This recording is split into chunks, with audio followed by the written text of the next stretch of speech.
Assalomu alaykum do'stlar. Bu Do'chbilik Telegram kanali va Kamina Kamromiga Abdulxayr. Va agar siz YouTubedan ko'rayotgan bo'lsangiz, albatta like bosing va izoh yozib qoldirishni unutmang. Anchadan beri darsimiz orada pauza bo'lib qolgandi, sababi bir nechta ishlar tufayli, ma'lum sabablarga ko'ra, shuning uchun va Kamina yana qaytdi.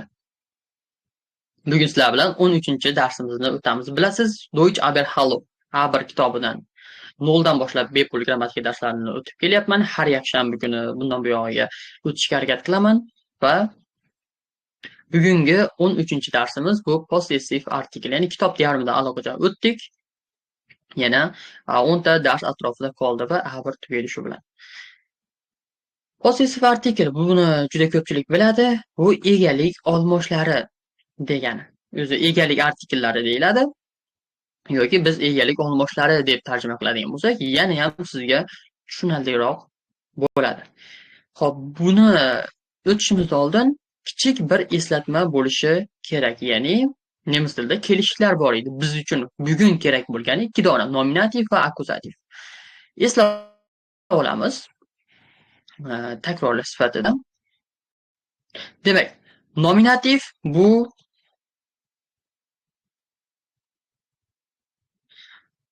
bosh kelishik edi. Bosh kelishik. Bosh kelishik, ya'ni o'zbek tilida hech qanaqa qo'shimchaga ega emas bo'lgan shakl. Hech qanaqa qo'shimchaga ega emas. Lekin bu akkuzativ shakli, ya'ni biz uchun mana shu ikkinchi kerak bo'luvchi kelishik akkuzativ. Bu shum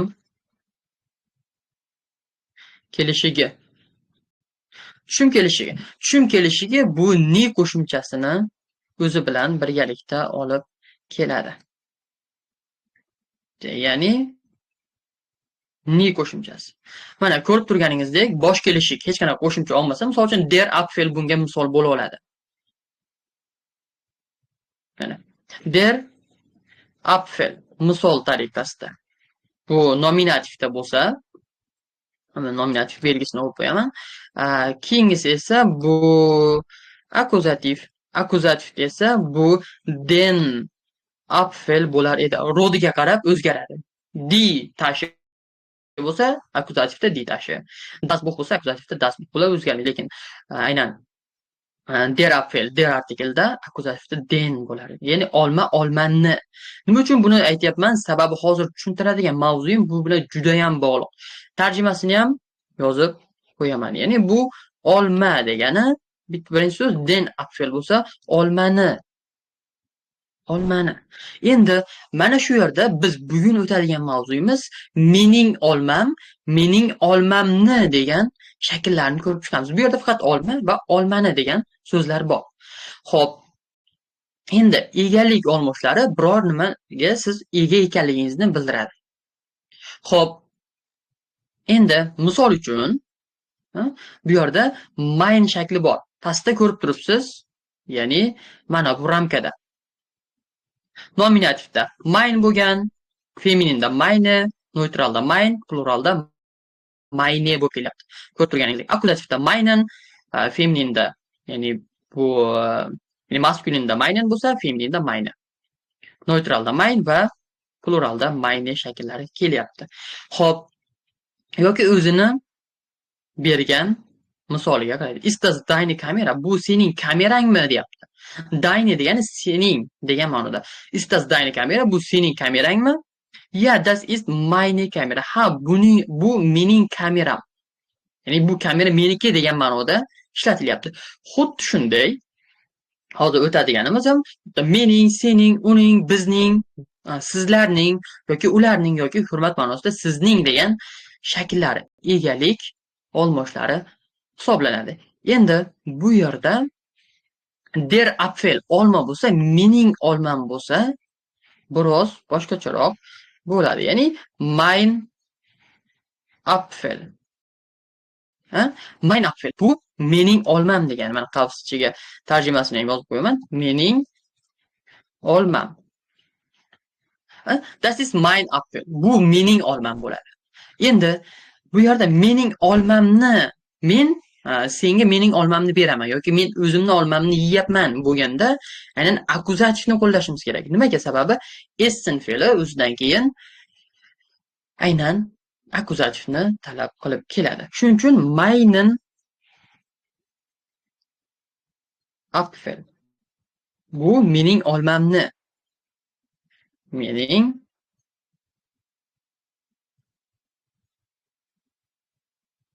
Mening olmamni degan ma'noda keladi.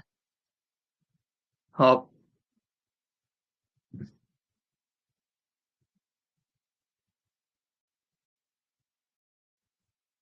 Mana. Ko'ryapti-mi? Endi hop, mein Apfel mening olmam bo'lsa, meinen Apfel mening olmamni bo'ladi. Bu yerda akkuzativda artiklimiz den bo'lganda-ya, ya'ni den Apfel olmani bo'lganda.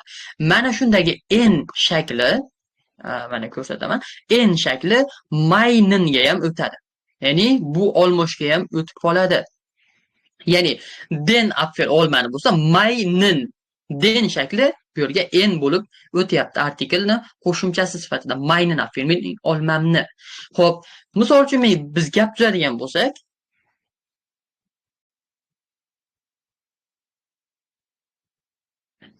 sen meni olmamni yeyapsan bo'lsa, bo'lishi mumkinmi? Albatta. Du isst meinen Apfel. Sen meni olmamni yeb qo'yapsan degan ma'noda mana meinen Apfel. Mening olmamni. Sen yeyapsan, ya'ni essen yemoq. Nimani savol beramiz? Ni qo'shimchasini talab qilyaptimi? Demak, meinen Apfel. Sen mening olmamni yeb qo'yapsan yoki yeyapsan degan ma'noda keladi. Xuddi shunday bu shakl qolgan barcha boshqa shaxslarga ham tegishli. Sening, uning, bizning hammasiga tegishli bo'ladi. Bu faqat der artiklini ko'rsatishimdan sabab qolganlar deyarli o'zgarishsiz bo'ladi. Faqat der artiklda en bo'ladi, dida e bo'ladi. Shunaqa artiklni qo'shimchasini talab qilib keladi. Buni guruh kanalimizga tashlab qo'yapman. Albatta yozib olsangiz ham bo'laveradi. Xo'p, endi buni ko'rdikmi? O'chib turaman va xuddi o'sha shakl. Meinen shakli deinen bo'ladi. Sening degan ma'noda. Va mana e qo'shimchasi bekorga qo'shilmayapti, sababi di bo'lganligi uchun femininda. Femininda di bo'lganligi uchun e qo'shimchasi qo'shilyapti. Bu yerda kamera degan misolida aynan kamerani artikli di kamera bo'lganligi uchun deine kamera, sening kamerang bo'lyapti. Bu yerda xuddi o'sha meine kameraga o'zgargan. Bu yerda e'tibor berishingiz kerak bo'lgani shunchaki maskulinda akkuzativga tushirsak en qo'shimchasi xolos. Qolgan hammasi mana bu yerda bir xil hisoblanadi. Meine neytralda mein hech qanday qo'shimchasi bo'ladi, nominativda ham, akkuzativda ham. Pluralga keladigan bo'lsak, pluralda ham albatta e qo'shimchasi bo'lib keladi. Xo'p, endi misolda birinchi misol Übung 1. Aynan birinchi misolda siz buni nominativdami yoki akkuzativdami qo'yishingiz kerak. Ya'ni agar gapda ega bo'ladigan bo'lsa, nominativ shakl hech qanday qo'shimchasiz kelyapti. Lekin o'zidan keyin, ya'ni akkuzativni talab qiladigan fe'llardan keyin ishlatilsa, albatta egalik olmoshni ham akkuzativga moslashimiz kerak. Misol uchun mein Wohnzimmer, mening yashash xonam, ismli kiray, mening yashash xonam juda kichik. Bu yerda hech qanday qo'shimcha yo'q, mening xonamni bo'lgani yo'q. Mening xonam bo'lyapti xolos. Xonamga ham bo'lgani yo'q. Shuning uchun nominativda shakli mein. Endi mening tog'amni, amakimni ko'rgani bordim deb deyishimiz mumkin. Mana ich besuche meinen Onkel. Onkelni artikli erkak kishi bo'lganligi uchun der.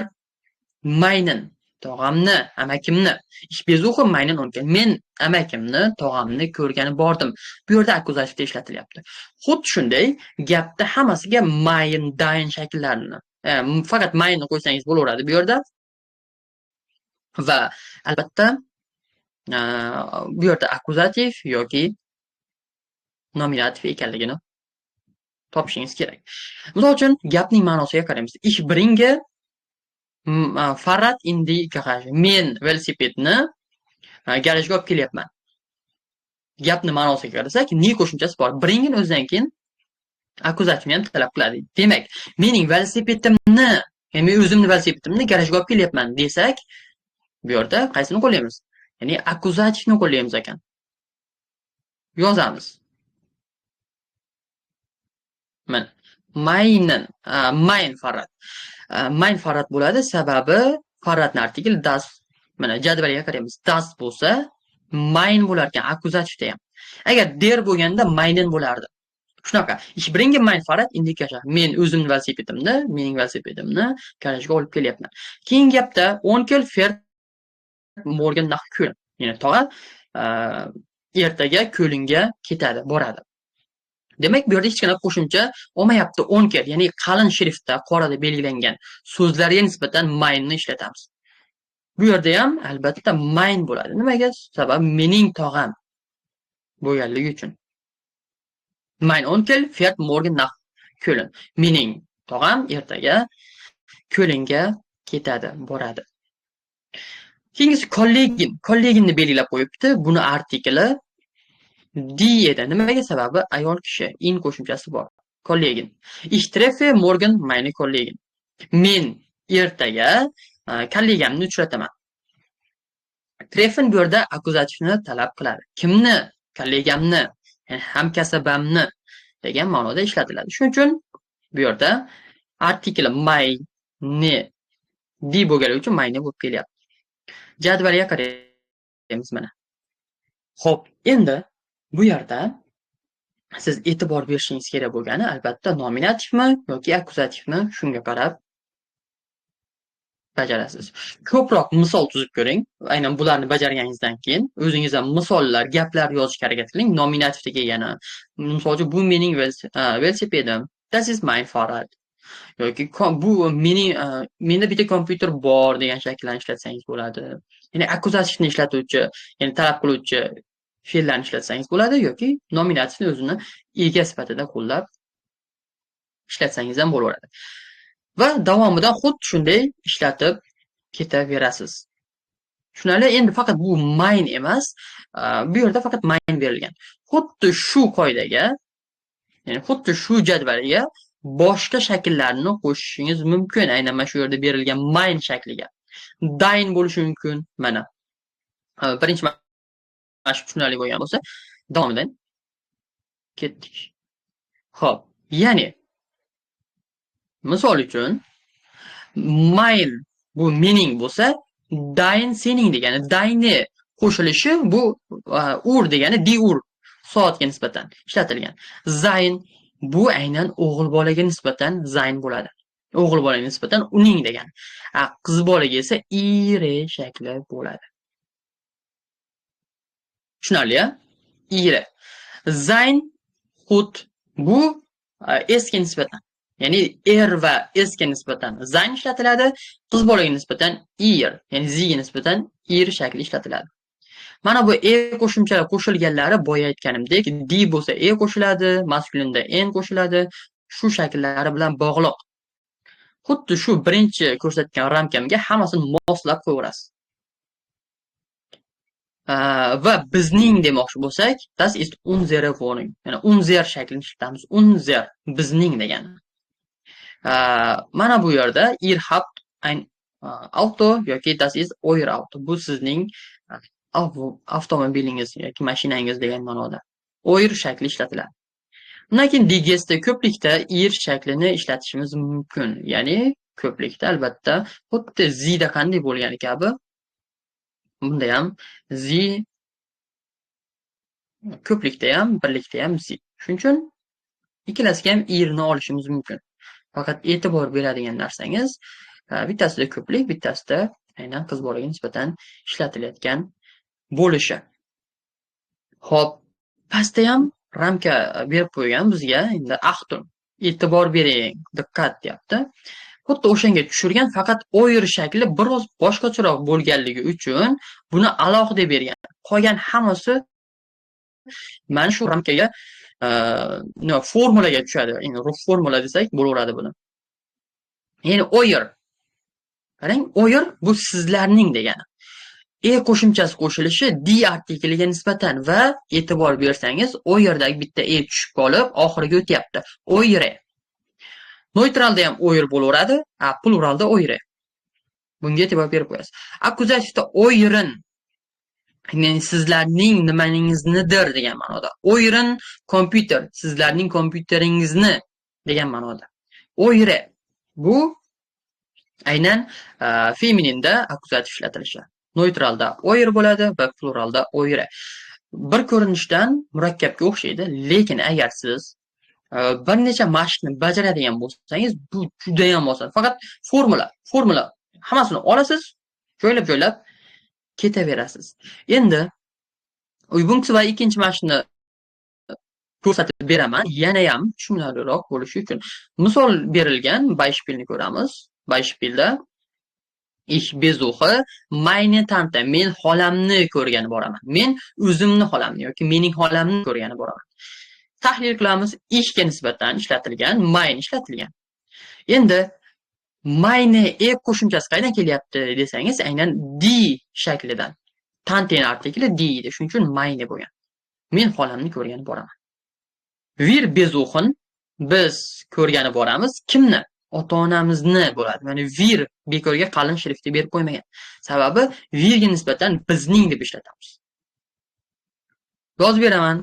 Wir besuchen unsere Eltern. Eltern ko'plikda, shuning uchun unsere emas, unsere bo'ldi. Paulga nisbatan misol uchun, Paul o'g'il bola edi. O'g'il bolaga nisbatan yuqorida ko'rdik, seinen ishlatamiz. Mana. Erga nisbatan. Paul otasidan savol so'rayapti degan ma'noda seinen Vater. Ya'ni bu yerda akkuzativ ishlatiladi. Sabab fragin o'zidan keyin akkuzativni talab qilib keladi. Paul fragt seinen Vater. Ko'rdingizmi? Mana shu shaklda ishlatiladi. Endi misol uchun Eva sieht morgen, ertaga ko'radi nimani? Amakisini. Ihren Onkel. Ko'rdingizmi? Ir shakli ishlatilardi. Endi Onkel bu yerda der bo'lganligi uchun zeyn o'zidan keyin akkuzativ talab qiladi. Shuning uchun ihren Onkel. Eva sieht morgen ihren Onkel. Ya'ni Eva ertaga amakisini ko'radi degan ma'noda ishlatyapmiz. Xo'p, darsni ham bajarib ko'rsatib beraman. Ir ladet Tante ein. Xolangizni bo'lsa, qanday bo'ladi? Mana shu d-ni sizlar yozib ko'ringlarchi. Unda berilgan. Xo'p, demak d mashqi qanaqa bo'ladi? Izohlarga yozib qoldiringlarchi. Mana tashladim. D mashqiga qanday qo'yamiz? Men yuqorida ramkani ham ko'rsatib qo'yaman. Faqat analiz qilishingiz kerak. Tantening artikli di bo'ladi. Bunga nisbatan akkuzativ einladen degani taklif qilmoq. Izohlarga yozib qoldiring. Mana bu yerda savol qoldirdim. O'shani tagiga yozsangiz bo'laveradi. Ko'ramiz, qay darajada tushunyapsiz ekan.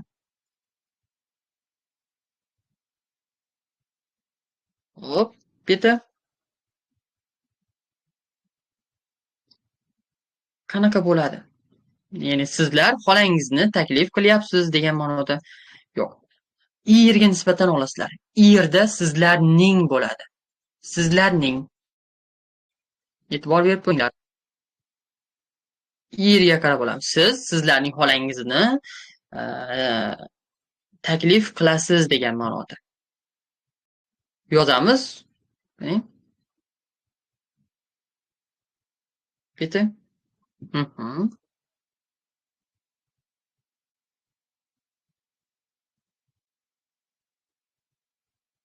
Yozib qoldirsangiz tekshirib beraman va agar xato qilsangiz nimaga bu xatoligini tushuntirib beraman va bu o'zingiz uchun juda ham foydali. Shuning uchun albatta yozib mashq qilish kerak bo'ladi. Yozinglar, keyin savol tug'ilishi mumkin albatta, nimaga bunaqa bo'ldi degan. Savollarga ham javob berib o'taman keyin. Hop, bitta. O'yre shakli to'g'ri bo'ladi. O'yre.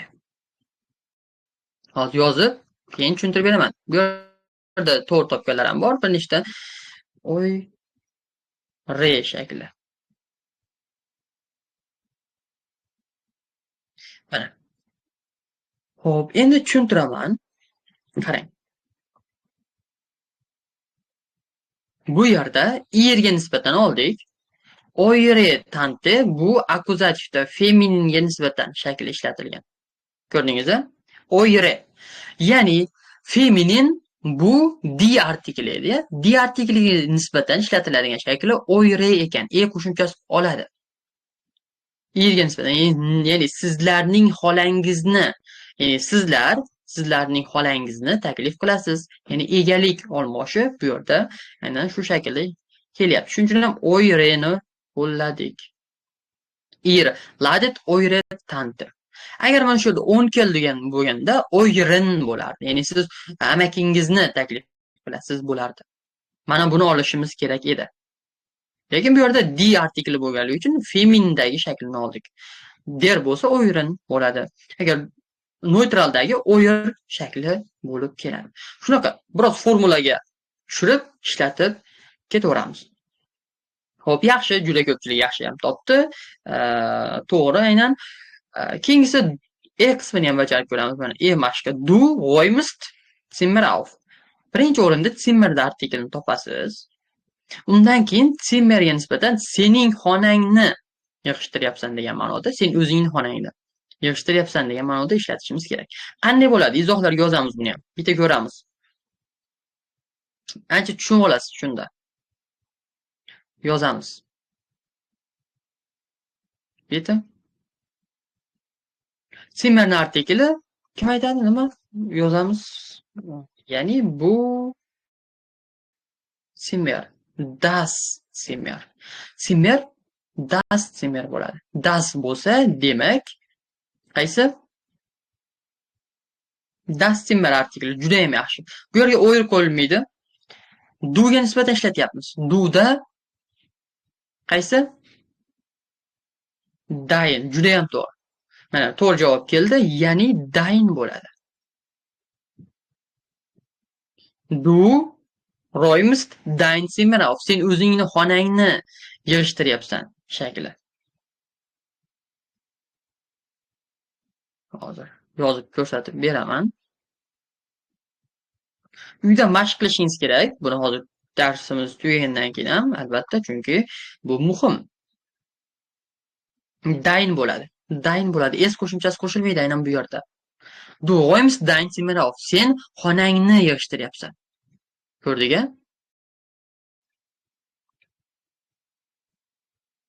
Du räumst dein Zimmer auf. Sen xonangni yig'ishtiryapsan degan ma'noda. Xo'p, boya aytganimdek, siz uyda nima qilasiz? Birinchi o'rinda daftaringizni olib, mana bu shaklni yozib chiqing. Meine. Mein nominativda meine, meine. Akkuzativda meinen, mein shakli. Xuddi shuni endi dainga ishlating. Dain, deine, deine. Dainin. Shunaqa qilib yozib olsangiz tushunarli bo'ladi. Faqat bu yerda mein bilan o'yir shaklini bergan xolos. Qolganlari ham shunga tushadi. Buni jadvali bor. Katta bitta jadvali bor. O'shani ko'rsataman. Va siz yana ham tushunishingiz mumkin. Hozir bir daqiqa izlab ko'raylik. Dain bo'ladi. Hop. Keyingisini sizlar topib turinglar. Men ungacha o'sha to'liq jadvalni izlab turaman. Demak, Fda Trift, Amira, Freundin qaysi bo'ladi?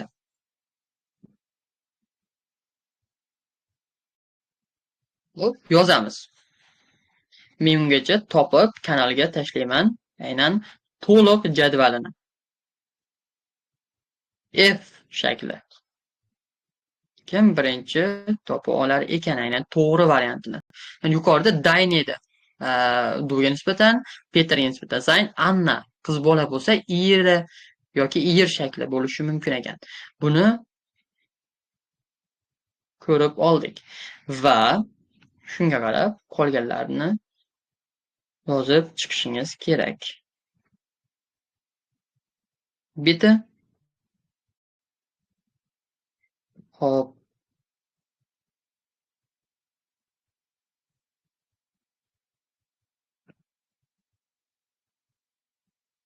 Mhm.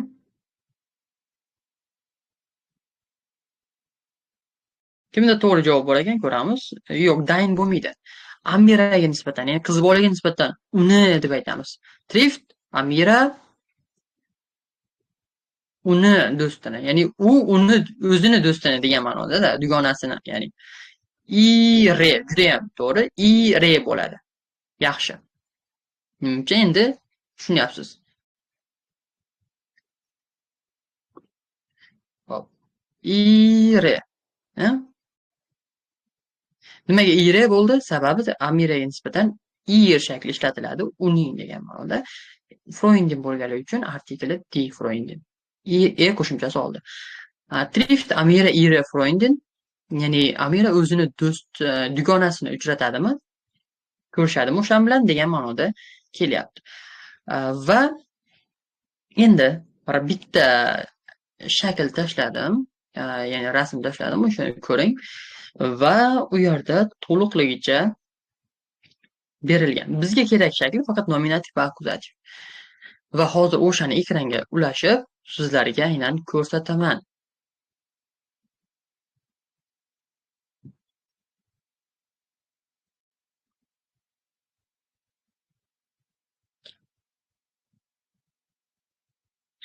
Hop, demak, ko'rinyapti-ya. Endi bu yerda jadval bor.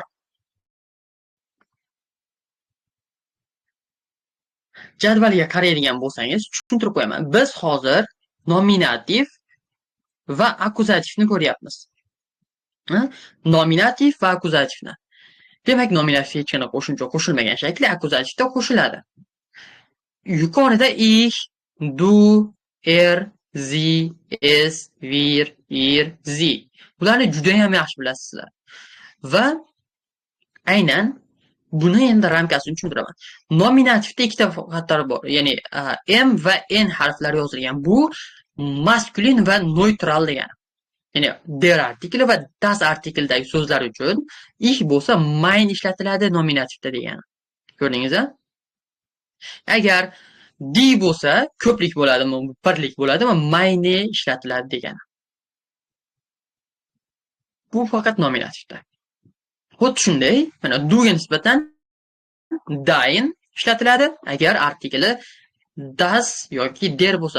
Xuddi shuning uchun bu yerda das Zimmerga nisbatan dein Zimmer bo'ldi. Ko'rdingizmi? Bu akkuzativga tegishli, o'zi hozir yana ham ko'ramiz. Undan keyin nominativ deine artikli die bo'lsa. Ya'ni siz ham tepadan pastga qarab ko'rishingiz mumkin va aynan yon tarafga qarab ketganingizda yana ham aniqroq bo'ladi. Xuddi shunday akkuzativni ko'radigan bo'lsak, akkuzativda meinen bo'ladi agar artikli der bo'lsa. Meinen kompyuter, mening kompyuterimni. Mein Buch, mening kitobimni. Ko'plikda meine Tasche yoki meine Kinder bo'lishi mumkin. Farzandlarimni yoki o'sha meine Tasche sumkamni. Deinen bo'ladi, dein, deine. Seinen, sein, seine. Ihren, ir, ire. Ko'ringizlar, artiklga qarab o'zgaradi. Ko'rinishda sal murakkabroq bo'lishi mumkin, lekin albatta siz izlab, topib mashqlarni bajaradigan bo'lsangiz, bu juda ham oson shakli, faqat boya aytgandek formula bor. Formulaga qo'yib artikllarni moslashtirib, albatta ishlatib ketishingiz mumkin. Hop, va aynan shu ko'rinishda bu qo'llanadi. Hop, kimda qanaqa savollar bor? Umumiy mavzu shu. Qolgan mashqlarni aynan mana bu ikkinchi mashqni to'liq bajarib qo'yasiz va hozircha shu ekan. Ikkita mashq. Birinchi mashqda faqat mein shaklini hammasini qo'yib chiqasiz. Keyingisida aynan kimga qarab ishora qilinayotganligini topasiz. Mana zi bo'lsa, bu ko'plikda, vir bo'lsa unzerni qo'yasiz, bizga nisbatan olasiz. Max bo'lsa, maxga nisbatan sein shaklini qo'llaysiz. Evaga nisbatan ir shakli qo'llanadi, duga nisbatan dein, virga unzer, irga yana o'sha oyer shaklini qo'llaysiz va artiklga akkuzativdami, nominativdami topib qo'yishingiz kerak bo'ladi. Xo'p, mashqlarni bajarib chiqamiz va kimda savollar bo'lsa izohga yozing. Men aynan savollar deb post tashlab qo'ydim.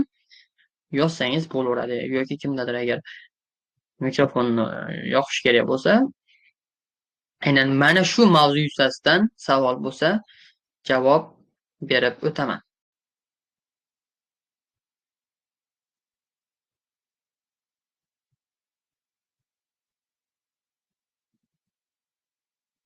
Kimda savol bor? Aynan shu mavzu bo'yicha. Albatta, hozir balki bo'lmasligi ham mumkin, lekin siz mashqlarni bajarib, bu kitob o'zi 32 betdan iborat, o'zi 21-betiga keldik. Bajaring mashqlarni, bemalol chiqarib, bajarib borsangiz, siz uchun juda ham foydali. Takrorlash sifatida siz A2dirsiz balki yoki yuqoriroq darajada bo'lsangiz ham, takrorlash sifatida juda ham yaxshi kitob bu. Buni A2, B1 darajalariga ham asta-sekin o'tamiz. Lekin ungacha bir boshdan ko'rib chiqishimiz kerak mavzularni. Xo'p.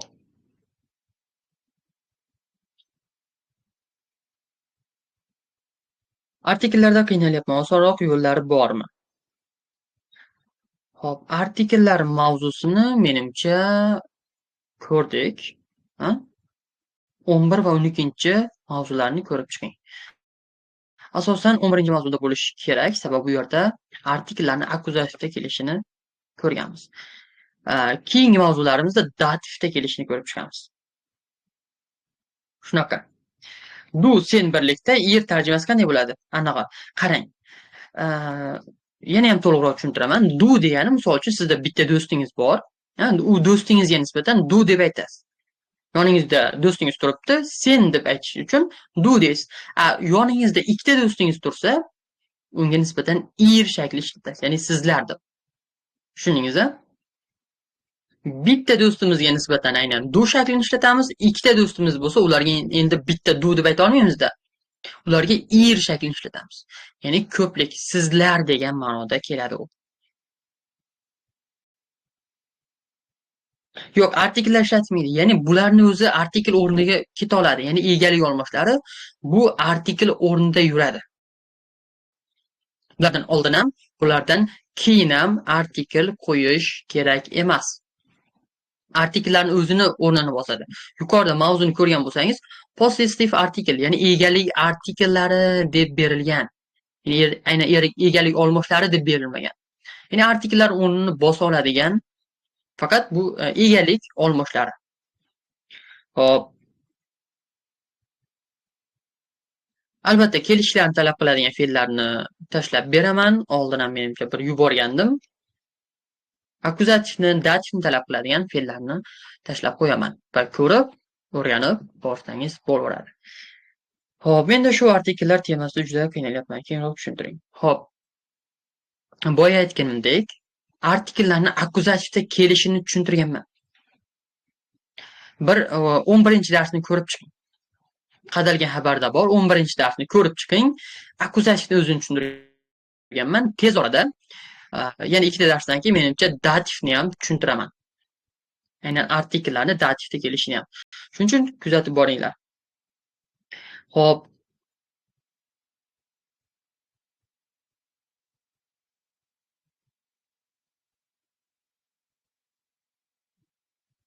Va aynan mavzu yuzasidan savollar mana shu ekan. Xo'p, qo'shimcha savollar bo'lsa izohlarda yozib qoldiring va men hozir yozib olishni yakunlayman.